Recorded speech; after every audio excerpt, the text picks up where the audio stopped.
Мынау Әмір есімді бала. Ол небәрі 5 жаста еді. Көңілдің барлығы өзінде болғанын талап ететін.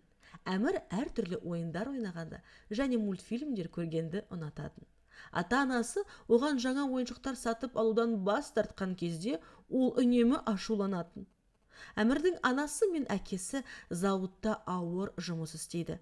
Жұмыстан шаршап үйге келгенде ұлының мейірімсіз мінез құлқы оларды уайымға батыратын. Бір күні көшеде жүргенде Әмір өзінен үлкен баланы көрді. Ол баламен танысып, оның есімі Арман екенін білді. Өте сабырлы және зейінді болғанына таң қалды. Әмір Арманның футболда көп жаттығатынын және әрқашан үй тапсырмасын орындайтынын байқады.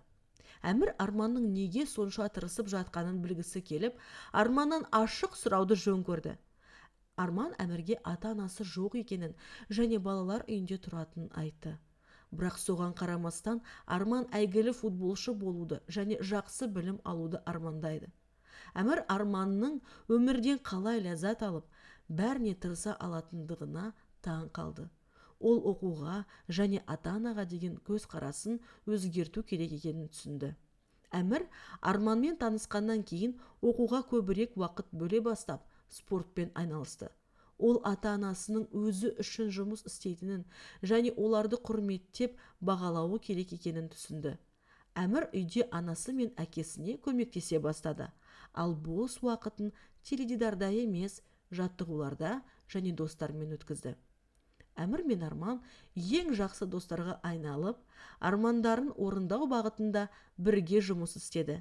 Әмірдің ата-анасы ұлының бақытты және ынталы бала болғанын көріп қуанды. Оқу мен спорт тек білім мен денсаулықты ғана емес, сонымен бірге қиындықтарды жеңу мен мақсаттарына жетудің нағыз қуанышын бере алатынын түсінді. Ал сен оқуыңды жақсы оқып, ата-анаңды сыйлайсың ба?